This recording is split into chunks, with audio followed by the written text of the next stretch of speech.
الحمد لله رب العالمين والصلاة والسلام على سيد المرسلين أما بعد فأعوذ بالله من الشيطان الرجيم بسم الله الرحمن الرحيم الصلاة والسلام عليك يا رسول الله وعلى آلك وأصحابك يا حبيب الله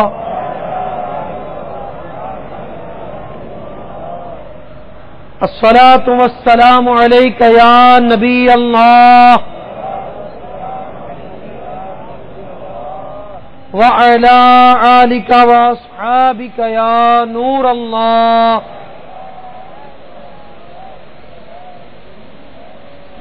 نویت سنت الاعتکاف۔ میٹھے میٹھے اسلامی بھائیوں، بیان کی تعظیم کی نیت سے ہو سکے تو دو زانو ہو کر بیٹھ جائیں۔ اگر آپ تھک جائیں تو جس طرح پھر آپ کو آسانی ہو اسی طرح بیٹھ کر نگاہیں نیچی کیے توجہ کے ساتھ بیان سنیے کہ لاپرواہی کے ساتھ ادھر ادھر دیکھتے ہوئے بے توجہی کے ساتھ سننے سے اس کی برکتیں زائل ہو جانے کا اندیشہ ہے۔ میرے شیخ طریقت امیر اہل سنت بانی دعوت اسلامی حضرت علامہ مولانا محمد الیاس عطار قادری دامت برکاتہم عالیہ نقل فرماتے ہیں، اللہ کے پیارے حبیب حبیب لبیب صلی اللہ تعالی علیہ وسلم کا فرمان عالی شان ہے، جو روز جمعہ مجھ پر 80 بار درود پاک پڑھے اس کے 80 سال کے گناہ معاف ہوں گے۔ صلو علی الحبیب صلی اللہ تعالی علی محمد وعلی آلہ واصحابہ وبارک وسلم۔ جگہ جی لگانے کی دنیا نہیں ہے، یہ عبرت کی جہاں ہے تماشا نہیں ہے۔ جہاں میں ہے عبرت کے ہر سو نمونے، مگر تجھ کو اندھا کیا رنگ بو نے۔ کبھی غور سے بھی یہ دیکھا ہے تو نے، جو آباد تھے وہ محل اب ہے سونے۔ جگہ جی لگانے کی دنیا نہیں ہے، یہ عبرت کی جا ہے تماشا نہیں ہے۔ حضرت سیدنا ذو النورین عثمان غنی رضی اللہ تعالی عنہ جب کسی قبر کے قریب کھڑے ہوتے تو اس قدر روتے کہ آپ رضی اللہ تعالی عنہ کی داڑھی مبارک تر ہو جاتی۔ اس بارے میں آپ رضی اللہ تعالی عنہ سے استفسار کیا گیا کہ آپ رضی اللہ تعالی عنہ جنت و دوزخ کے تذکرے پر نہیں روتے، مگر جب کسی قبر کے قریب کھڑے ہوتے ہیں تو اس قدر گریہ اوزاری فرماتے ہیں۔ اس کا کیا سبب ہے؟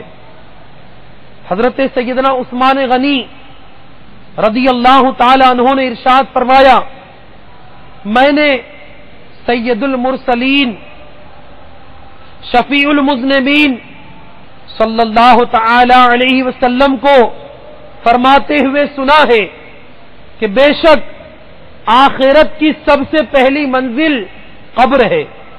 قبر والوں نے اس سے نجات پائی تو بعد کا معاملہ آسان ہے، اور اگر اس سے نجات نہ پائی تو بعد کا معاملہ زیادہ سخت ہے۔ میرے میٹھے میٹھے اور پیارے پیارے اسلامی بھائیوں، حضرت سیدنا ابو لیث سمرقندی رضی اللہ تعالیٰ عنہ نقل فرماتے ہیں، قبر روزانہ 5 مرتبہ یہ ندا کرتی ہے، اے آدمی تو میری پیٹھ پر چلتا ہے حالانکہ میرا پیٹ تیرا ٹھکانہ ہے۔ اے آدمی تو مجھ میں عمدہ عمدہ کھانے کھاتا ہے، ان قریب میرے پیٹ میں تجھے کیڑے کھائیں گے۔ اے آدمی تو میری پیٹھ پر ہنستا ہے، جلد ہی میرے اندر آ کر روئے گا۔ اے آدمی تو میری پیٹھ پر خوشیاں مناتا ہے، ان قریب تو مجھ میں غمگین ہوگا۔ اے آدمی تو میری پیٹھ پر گناہ کرتا ہے، ان قریب میرے پیٹ میں مبتلا عذاب ہوگا۔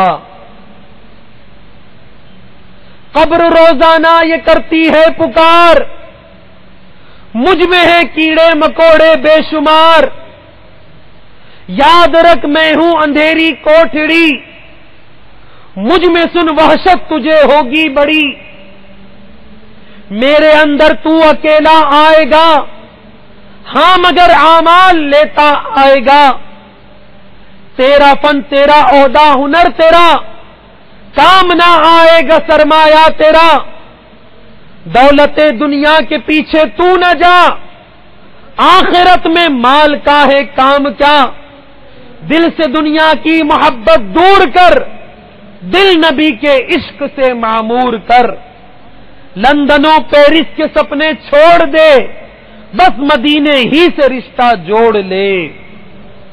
منقول ہے کہ روح جب جسم سے جدا ہوتی ہے اور اس پر 7 دن گزر جاتے ہیں تو اللہ عز و جل کی بارگاہ میں عرض کرتی ہے، اے رب عز و جل مجھے اجازت عطا فرما کہ میں اپنے جسم کا حال دریافت کروں، تو اسے اجازت مل جاتی ہے، پھر وہ اپنی قبر کی طرف آتی ہے، اسے دور سے دیکھتی ہے اور اپنے جسم کو ملاحظہ کرتی ہے، وہ متغیر ہے اور اس کے نتنوں اور منہ اور آنکھوں سے پانی روا ہے، وہ اپنے جسم سے کہتی ہے بے مثال حسن و جمال کے بعد اب تو اس حالت میں ہے، یہ کہہ کر وہ چلی جاتی ہے۔ پھر 7 دن کے بعد اجازت لے کر دوبارہ قبر پر آتی ہے اور دور سے دیکھتی ہے کہ مردے کا منہ کا پانی خون ملی پیپ اور آنکھوں کا پانی خالص پیپ اور ناک کا پانی خون بن چکا ہے، اس سے کہتی ہے اب تو اس حالت میں پہنچ چکا ہے، یہ کہہ کر روح پھر پرواز کر جاتی ہے۔ پھر 7 روز کے بعد اجازت لے کر اسی طرح دور سے دیکھتی ہے تو حالت یہ ہوتی ہے کہ آنکھوں کی پتلیاں چہرے پر ڈھلک چکی ہے، پیپ کیڑوں میں تبدیل ہو چکی ہے، کیڑے اس کے منہ میں داخل ہو کر ناک سے نکل رہے ہیں۔ تب وہ اپنے جسم سے کہتی ہے تو ناز و نعم میں پلنے کے بعد اب اس حال کو پہنچ گیا، اللہ عز و جل کی قسم تقوی و نیک اعمال کے علاوہ کسی نے قبر میں کسی کو فائدہ نہ پہنچایا۔ میرے میٹھے میٹھے اور پیارے پیارے اسلامی بھائیوں، سنتوں بھرے اجتماع میں شرکت کرنے والے اسلامی بھائیوں اور مدنی چینل کے ناظرین، ذرا غور فرمائیے، آج ہم دنیا میں آ کر قبر و حشر کے معاملات سے غافل ہو گئے۔ یقیناً ہم سب کو ایک دن مرنا، اندھیری قبر میں اترنا اور اپنی کرنی کا پھل بھگتنا ہے۔ حضرت سیدنا ضحاک رضی اللہ تعالی عنہ فرماتے ہیں، ایک شخص نے استفسار کیا، یا رسول اللہ عز و جل و صلی اللہ تعالی علیہ وسلم، لوگوں میں سب سے زیادہ زاہد کون ہے؟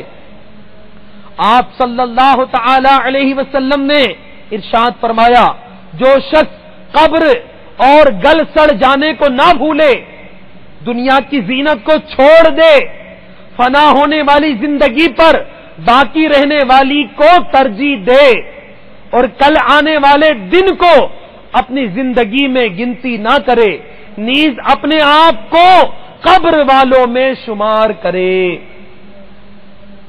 میرے میٹھے میٹھے اور پیارے پیارے اسلامی بھائیوں، غور فرمائیے، آج ہماری زندگی گزارنے کا کیا حال ہے؟ ہم لمبی لمبی امیدیں باندھے بیٹھے ہیں، قبر کا ہمیں کوئی خیال نہیں، مرنے کا ہمیں کوئی ڈر نہیں، قبر میں اتر کر اپنے معاملات کا زندگی بھر کے حساب دینے کا ہمیں کوئی احساس نہیں. ہمارا بس یہی ذہن ہے کہ میری زندگی بڑھتی چلی جا رہی ہے, مجھے ابھی یہ کرنا ہے وہ کرنا ہے. دنیاوی معاملات اور مستقبل کے بارے میں ہزاروں ہماری فکریں ہیں, لیکن دن میں ایک مرتبہ بھی ہمیں اپنی موت اور قبر کا خیال نہیں آتا. دنیا کی لمبی لمبی امیدیں تو ہم باندھے ہوئے ہیں, لیکن اس بات کا احساس تک نہیں کہ قبر میں مرنے کے بعد میرا کیا بنے گا. حضرت سیدنا عبداللہ بن مسعود رضی اللہ تعالیٰ عنہ نے فرمایا, آپ فرمایا کرتے, بے شک تم گردش ایام میں ہو اور موت اچانک آ جائے گی. جس نے بھلائی کا بیج بویا وہ عنقریب امید کی فصل کاٹے گا, جس نے برائی کاشت کی جلد ہی ندامت کی کھیتی پائے گا. ہر کاشتکار کے لیے اس کی کھیتی ہے. میرے میٹھے میٹھے اور پیارے پیارے اسلامی بھائیوں, دعوت اسلامی کے سنتوں بھرے اجتماع میں شرکت کرنے والے اسلامی بھائیوں, ذرا غور کیجئے, آج ہم قبر کے معاملات سے کس قدر غافل ہیں, جبکہ قبر روزانہ پکار پکار کر ہمیں یاد دلا رہی ہوتی ہے. قبر ہمیں پکار پکار کے کہہ رہی ہوتی ہے کہ عنقریب تمہیں قبر میں آنا ہے اور اپنے معاملات زندگی کا حساب دینا ہے. لیکن میرے پیارے اسلامی بھائیوں, ہم اپنے لین دین, کاروبار, دنیاوی مشاغل اور دنیاوی فکروں میں اس قدر گرفتار ہے کہ نہ موت اور قبر کا کوئی احساس ہے, نہ آخرت میں زندگی کے معاملات کا حساب دینے کا ہمیں احساس ہے. اچانک موت آئے گی اور ہمیں اندھیری قبر میں اتار دیا جائے گا. پھر ہمارا پچھتانا, غور کرنا اور تڑپنا کوئی کام نہ آئے گا. حجت الاسلام حضرت سیدنا امام محمد غزالی رحمت اللہ تعالی علیہ فرماتے ہیں, مرنے کے بعد انسان اس بات کی تمنا کرے گا کہ اے کاش مجھے دوبارہ دنیا میں بھیج دیا جائے کہ میں نیک اعمال کروں. اے کاش مجھے دوبارہ دنیا میں بھیج دیا جائے کہ میں 2 رکعت نفل نماز پڑھ لوں. اے کاش مجھے دوبارہ دنیا میں بھیج دیا جائے کہ میں سبحان اللہ کہہ کر یہ نیک اعمال کر کر ثواب کما لوں. لیکن پھر اسے دوبارہ دنیا میں نہ بھیجا جائے گا, کیونکہ دنیا دارالعمال ہے. مرنے کے بعد یہ موقع نہ دیا جائے گا. اسی لیے حدیث پاک کا مفہوم ہے, زندگی کو موت سے پہلے غنیمت جانو. میرے میٹھے میٹھے اور پیارے پیارے اسلامی بھائیوں, دعوت اسلامی کے سنتوں بھرے اجتماع میں آنے والے اسلامی بھائیوں اور مدنی چینل کے ناظرین, ذرا غور کیجئے. آج ہم اپنے معاملات کے بارے میں غور تو کر رہے ہیں, لیکن قبر و حشر کے بارے میں ہمیں کوئی احساس نہیں, جبکہ ہمارے بزرگان دین رحمہم اللہ المبین اور صحابہ کرام علیہم الرضوان ان معاملات کو یاد کر کے زار و قطار رویا کرتے تھے. آج دنیا کے مال کی محبت میں تو ہمیں رونا آتا ہے, دنیا چھوٹ جائے ہمیں رونا آتا ہے, دنیاوی معاملات میں اگر نقصان ہو جائے رونا آتا ہے, لیکن قبر کے معاملات کو یاد کر کے آج ہمیں رونا نہیں آتا. اپنی موت کو یاد کر کے آج ہمیں خوف نہیں آتا. میرے پیارے محترم اسلامی بھائیوں, یاد رکھیے, ایک شاعر نے کہا ہے, موت ایک ایسا جام ہے جسے ہر ایک جاندار کو پینا پڑے گا. موت ایک ایسا دروازہ ہے جس میں سے ہر ایک جاندار کو گزرنا پڑے گا. موت سے نہ کوئی بچ سکا ہے اور نہ کوئی بچ سکے گا. اس کو ہر کوئی اس حقیقت کو ہر کوئی تسلیم کر رہا ہے کہ مجھے مرنا ہے, مجھے مر کر اس دنیا سے جانا ہے. لیکن افسوس, دنیا کی محبت, دنیا کے مال کی محبت ہمارے ذہن و دماغ پر ایسی غالب آ گئی کہ ہم اپنی موت اور قبر کو بھول گئے. میرے پیارے اسلامی بھائیوں, دنیا کی لمبی امیدوں میں ہم ایسے گرفتار ہو گئے کہ کسی کا یہی ذہن ہے کہ مجھے خوب مال کمانا ہے, عیش و آرام کی زندگی گزارنا ہے, بینک بیلنس بڑھانا ہے, اپنی پراپرٹی کو بڑھانا ہے, فلاں ڈگریاں پانا ہے, دنیا میں فلاں منصب پانا ہے, عزت کمانی ہے, مال کمانا ہے, شہرت کمانی ہے، لیکن میرے پیارے اسلامی بھائیوں یہ ساری عزتیں، یہ سارا مال، یہ ساری شہرتیں، یہ دنیا کے آشائشیں، یہ سب کچھ چھوٹ جائیں گے جب موت آئے گی، اور یقیناً موت کب آئے گی ہمیں معلوم نہیں، موت کا وقت ضرور طے ہے، عین ممکن ہے کہ آج کی رات یہ ہماری زندگی کی آخری رات ہو، عین ممکن ہے کہ یہ ہفتہ، یہ جمعرات جو ہمیں مل گئی یہ ہماری زندگی کی آخری جمعرات ہو۔ لیکن میرے میٹھے میٹھے اور پیارے پیارے اسلامی بھائیوں، ہم اپنے موت کے معاملے میں، قبر و حشر کے معاملے میں غفلت کا شکار ہیں۔ ہم اپنے فیوچر پلاننگ تو کر رہے ہیں میرے پیارے اسلامی بھائیوں، لیکن اس بات کا احساس نہیں کہ دنیا میں کتنا رہنا ہے، 60 سال، 70 سال، اگر زیادہ عمر مل گئی تو 100 سال، اس کے بعد مرنا ہے، اندھیری قبر میں اترنا ہے۔ ذرا اس بات پر بھی تو غور کیجئے کہ قبر میں کتنا رہنا ہے، قبر میں کتنا ہمیں وقت گزارنا ہے۔ میرے پیارے اسلامی بھائیوں، جو مسلمان اس دنیا سے گزر گئے ان کے بارے میں غور کریں کہ وہ دنیا میں کس طرح امیدوں میں تھے، ہمارے بیچ ہی تھے، موت آئی اور وہ قبر میں پہنچ گئے۔ اسی طرح ان قریب ہم بھی پہنچ جائیں گے، پتہ نہیں کب قیامت قائم ہوگی، 1 سال، 2 سال، ہزاروں سال ہمیں اندھیری قبر میں رہنا ہے، دنیا میں 60 70 سال رہنا ہے۔ اس کے لیے آج کتنی تگو دو ہے، اس کے لیے آج کتنی محنت و مشقت ہے، اس کے لیے آج بندہ رات اور دن ایک کرتا ہے، جس میں 70 60 سال رہنا ہے، اور وہ قبر کہ جس میں ہزاروں سال رہنا ہے، اس کی تیاری کے لیے آج ہمارے پاس وقت نہیں، اپنی قبر کو بہتر بنانے کے لیے آج ہمارا کوئی ذہن نہیں اور اس طرف کوئی خیال تک نہیں۔ یہ کیسی غفلت ہے اے میرے میٹھے میٹھے اور پیارے پیارے اسلامی بھائیوں، اے دعوت اسلامی کے سنتوں بھرے اجتماع میں آنے والے اسلامی بھائیوں اور مدنی چینل کے ناظرین، میرے پیارے محترم اسلامی بھائیوں، آئیے اپنا ذہن بنائیے کہ وہ موت جو ان قریب آنے والی ہے، وہ قبر جس میں ہمیں ان قریب جانا ہے، اس کی بھی کچھ تیاری کر لے۔ آئیے اللہ عز و جل کی بارگاہ میں اپنے گناہوں سے توبہ کیجئے، اپنے آپ کو نیک اور پرہیزگار بنانے کا اپنا ذہن بنائیے۔ میرے پیارے اسلامی بھائیوں، باتیں اور بیان کی جا سکتی ہے۔ سمجھدار وہی انسان ہے کہ جتنا عرصہ اس دنیا میں رہنا ہے اتنی اس دنیا کے لیے، اور جتنا عرصہ قبر و آخرت میں رہنا ہے اتنی قبر و آخرت کی تیاریوں میں لگا رہے۔ الحمدللہ یہ تبلیغ قرآن و سنت کی عالمگیر غیر سیاسی تحریک دعوت اسلامی کا پیارا پیارا مدنی ماحول ہمیں یہی ذہن دے رہا ہے کہ یہ دنیا ہمارا سب کچھ نہیں ہے، ہمیں ان قریب اس دنیا کو چھوڑ کر جانا ہے، اندھیری قبر میں اترنا ہے۔ اس دنیا میں ہمیں اس لیے بھیجا گیا کہ ہم قبر کی تیاری کریں، اپنے قبر و آخرت کے معاملات کی تیاری کریں۔ الحمدللہ میرے شیخ طریقت امیر اہل سنت بانی دعوت اسلامی حضرت علامہ مولانا محمد الیاس عطار قادری دامت برکاتہم عالیہ نے ہمیں اپنی قبر و آخرت کی فکر دلاتے ہوئے، اپنی قبر و آخرت کی تیاری کا ذہن دیتے ہوئے ہمیں مدنی انعامات عطا فرمائے کہ اگر ہم چاہتے ہیں کہ اس فانی دنیا میں رہ کر اس مختصر سی زندگی میں اپنی قبر کی اور آخرت کی تیاری ہم کرنے میں کامیاب ہو جائیں تو الحمدللہ امیر اہل سنت نے ہمیں 72 مدنی انعامات کا تحفہ عطا فرما دیا۔ اگر ہم چاہتے ہیں کہ ہماری دنیا بھی بہتر ہو جائے، ہماری قبر بھی بہتر ہو جائے، ہمیں دنیا میں بھی مزے ملے، قبر و آخرت میں بھی ہمارے مزے ہو، تو میرے پیارے اسلامی بھائیوں آئیے دعوت اسلامی کے ماحول سے ہر دم وابستہ رہ کر مدنی انعامات اپنائیے، دعوت اسلامی کے مدنی قافلوں میں سفر کرنے کا اپنا ذہن بنائیے، مدنی انعامات پر عمل کرتے ہوئے زندگی گزارنے کا اپنا ذہن بنائیے۔ انشاءاللہ عز و جل دل سے دنیا کی محبت نکلے گی، قبر و آخرت کی تیاری کا ذہن بنے گا، انشاءاللہ نیک و پرہیزگار بننے کا ذہن بنے گا۔ مدنی انعامات پر عمل کی برکت سے انشاءاللہ دنیا بھی سنور جائے گی اور آخرت میں بھی بیڑا پار ہوگا۔ الحمدللہ میرے شیخ طریقت امیر اہل سنت دامت برکاتہم عالیہ کے عطا کردہ مدنی انعامات اور آپ کے عطا کردہ مدنی قافلوں کی بہاریں آج الحمدللہ پوری دنیا میں ہے۔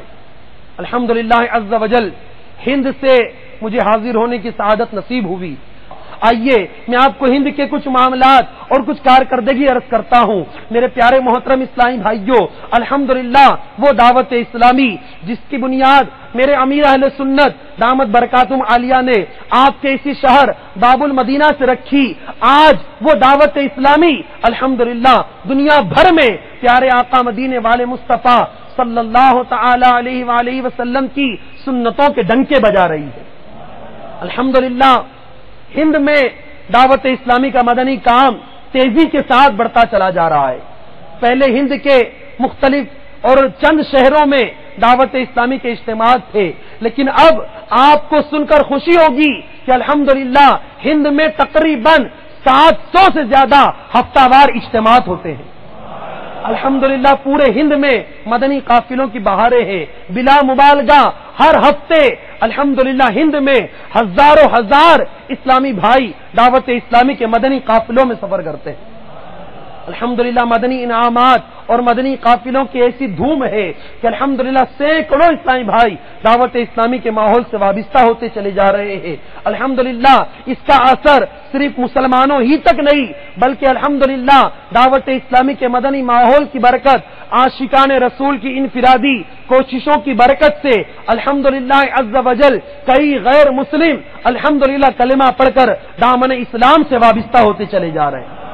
الحمدللہ ہند میں آئے دن یہ مدنی بہاریں ہمارے سامنے آتی ہے کہ دعوت اسلامی کے مبلغین کی انفرادی کوشش کی برکت سے، میرے امیر اہل سنت دامت برکاتہم عالیہ کے فیضان سے الحمدللہ عز وجل فلاں فلاں علاقے میں فلاں فلاں شہر میں الحمدللہ اتنے غیر مسلموں نے کلمہ پڑھا اور وہ مسلمان ہو گئے۔ میرے پیارے اسلامی بھائیوں، الحمدللہ دعوت اسلامی کے شعبہ جات جس میں آج دعوت اسلامی کام کر رہی ہے، الحمدللہ اس میں بھی ہند میں دن بدن ترقی ہوتی چلی جا رہی ہے۔ الحمدللہ ہند کے شہر مدینۃ الاولیاء احمد آباد سے میرا تعلق ہے۔ ابھی پچھلے دنوں آپ نے مدنی چینل پر دیکھا ہوگا کہ ہند کے شہر مدینۃ الاولیاء احمد آباد کی سینٹرل جیل میں الحمدللہ دعوت اسلامی کا سنتوں بھرا اجتماع ہوا، اور اس سنتوں بھرے اجتماع کو الحمدللہ مدنی چینل پر بھی دکھایا گیا۔ میرے پیارے اسلامی بھائیوں، اسی طرح دعوت اسلامی کا شعبہ جامعۃ المدینہ احمد آباد شریف میں، بمبئی میں، تاجپور شریف میں، آگرہ میں اور کئی شہروں میں الحمدللہ سینکڑوں مدرسۃ المدینہ کا بھی قیام ہو چکا ہے۔ اور الحمدللہ عز وجل دعوت اسلامی کی جو ناظرہ مدرسۃ المدینہ ہے اور اس میں جو مدنی منع اور مدنی منیہ تعلیم حاصل کر رہی ہے، اس کا تو صحیح تعداد بیان ہی نہیں کی جا سکتی۔ سینکڑوں مدارس الحمدللہ قائم ہے، مدرسۃ المدینہ بالغان کی بہاریں ہیں۔ الحمدللہ میرے پیارے اسلامی بھائیوں، میرے مرشد نے یہ دعا جو کی تھی، اللہ کرم ایسا کرے تجھ پہ جہاں میں، اے دعوت اسلامی تیری دھوم مچی ہو۔ آج الحمدللہ عز وجل یہ دعا ایسی قبول ہوئی کہ الحمدللہ پوری دنیا میں آج دعوت اسلامی کی دھوم ہے۔ لہذا میرے پیارے محترم اسلامی بھائیوں، یہ میں نے چند مختصر سی باتیں آپ کی خدمت میں پیش کی۔ آپ خوش نصیب ہیں کہ آپ سب کا تعلق باب المدینہ کراچی سے ہے۔ یہ وہی شہر ہے جس کا نام آج چونکہ اس شہر کو دعوت اسلامی کے عالمی مرکز سے نسبت ہے، اور بالخصوص اس شہر کو الحمدللہ میرے مرشد سے نسبت حاصل ہے، لہذا یہ شہر پوری دنیا میں الحمدللہ مقبول ہو رہا ہے۔ آپ خوش نصیب ہیں وہ اسلامی بھائی جو باب المدینہ سے تعلق رکھتے ہیں۔ صرف باب المدینہ سے نہیں بلکہ اس شہر سے آنے والے، اس شہر میں رہنے والے ہر فرد سے الحمدللہ پوری دنیا محبت کر رہی ہے۔ نسبت صرف میرے امیر اہل سنت، نسبت دعوت اسلامی۔ میرے پیارے اسلامی بھائیوں، معلوم ہوا کہ دعوت اسلامی کے ماحول کی کیسی مقبولیت آج پوری دنیا میں ہے۔ الحمدللہ آج میں اپنے ان اسلامی بھائیوں کو دعوت پیش کرتا ہوں جو اب بھی دعوت اسلامی کے ماحول سے دور ہیں، آئیے دعوت اسلامی کے قریب ہو جائیے، دعوت اسلامی کے ساتھ وابستہ ہو جائیے۔ دعوت اسلامی یقیناً ہماری دنیا بھی سنوارنا چاہتی ہے، آخرت بھی بہتر بنانا چاہتی ہے۔ اگر آپ دعوت اسلامی کے ساتھ مل کر میرے شیخ طریقت امیر اہل سنت دامت برکاتہم عالیہ کی عطا کردہ مدنی انعامات پر عمل کرتے ہوئے مدنی مرکز کے دیے ہوئے طریقہ کار کے مطابق کام کرنے والے بن گئے تو انشاءاللہ عز و جل اس کی بہاریں اور برکتیں نہ صرف دنیا میں نصیب ہوگی بلکہ انشاءاللہ اس مدنی ماحول کی برکت سے آخرت میں بھی بیڑا پار ہوگا۔ الحمدللہ ہمارے مدینۃ الاولیاء احمد آباد کے ایک اسلامی بھائی کی مدنی بہار عرض کرتا ہوں جسے میرے شیخ طریقت امیر اہل سنت دامت برکاتہم عالیہ نے فیضان سنت میں بھی نقل کیا ہے کہ الحمدللہ ہمارے مدینۃ الاولیاء احمد آباد کے مدنی مرکز شاہی مسجد میں دعوت اسلامی کے زیر اہتمام 10 روزہ اعتکاف کا الحمدللہ سلسلہ تھا۔ ایک اسلامی بھائی جن کا نام کالو چاچا تھا یہ الحمدللہ اس اعتکاف میں شامل ہوئے۔ دعوت اسلامی کے اس تربیتی سنت الاعتکاف میں شرکت کی برکت سے الحمدللہ نمازوں کی پابندی دیگر سنتیں اور دعائیں سیکھنے کے ساتھ ساتھ صف اول میں نماز پڑھنے کا بھی ان کا ذہن بنا۔ اعتکاف سے فارغ ہونے کے 2 یا 3 دن کی بات ہے کہ وہ کالو چاچا کسی کام سے بازار گئے۔ جب آذان کی آواز ان کے کانوں میں پڑی تو الحمدللہ عز و جل انہوں نے فوراً سارے کام چھوڑ کر مسجد کا رخ کیا اور مسجد میں آ کر پہلی صف میں انہوں نے الحمدللہ تکبیر اولا کے ساتھ نماز ادا کی۔ میرے پیارے محترم اسلامی بھائیوں، نماز انہوں نے ادا کی اور نماز ہی میں عین مسجد میں الحمدللہ ان کی روح کفس انصری سے پرواز کر گئی۔ دعوت اسلامی کے مدنی ماحول کی برکت میرے شیخ طریقت امیر اہل سنت دامت برکاتہم عالیہ کے عطا کردہ مدنی انعامات کی رہنمائی نے الحمدللہ کالو چاچا کو بازار کی فضاؤں سے اٹھا کر مسجد کی پربہار فضاؤں میں پہنچا دیا اور ان کی روح عین نماز کی حالت میں مسجد میں الحمدللہ ان کے جسم سے جدا ہوئی۔ میرے پیارے اسلامی بھائیوں، یہ دعوت اسلامی کا ماحول ہے اور اتنا ہی نہیں، الحمدللہ جب ان کا وصال ہوا تو وصال کے چند دنوں کے بعد ان کے شہزادے نے، ان کے بیٹے نے اپنے مرحوم والد کو خواب میں اچھی حالت میں دیکھا۔ پوچھا بابا جان کیا گزری؟ فرمایا بیٹا تو دعوت اسلامی کے ماحول کو کبھی نہ چھوڑنا، اسی ماحول کی برکت سے مجھ پر کرم ہو گیا ہے۔ الحمدللہ میرے پیارے اسلامی بھائیوں، یہ دعوت اسلامی ہے جو دنیا بھی سنوار رہی ہے اور الحمدللہ آخرت بھی سنوار رہی ہے۔ میرے وہ اسلامی بھائی جو اب بھی دور ہیں یا دور سے دعوت اسلامی کو دیکھ رہے ہیں، آ جاؤ میرے پیارے اسلامی بھائیوں، دعوت اسلامی کے ماحول میں آ جاؤ۔ جب الحمدللہ پوری دنیا میرے شیخ طریقت امیر اہل سنت کے فیض سے فیضیاب ہو رہی ہے تو باب المدینہ والے کیوں محروم رہیں؟ باب المدینہ والے کیوں محروم رہے؟ آپ کے لیے تو بہترین اور سنہری موقع ہے کہ عالمی مدنی مرکز یہاں موجود ہے۔ آپ آئیے، دعوت اسلامی کے ساتھ ہمیشہ کے لیے وابستہ ہو جائیے۔ دعوت اسلامی کے مدنی قافلوں میں سنتوں بھرا سفر اختیار کیجیے، مدنی انعامات کے مطابق زندگی گزاریے، انشاءاللہ عز و جل دنیا اور آخرت میں بیڑا پار ہوگا۔ اللہ عز و جل ہم سب کو عمل کی توفیق عطا فرمائے، آمین بجاہ النبی الامین صلی اللہ تعالی علیہ وسلم۔ صلو علی الحبیب صلی اللہ تعالی علی محمد۔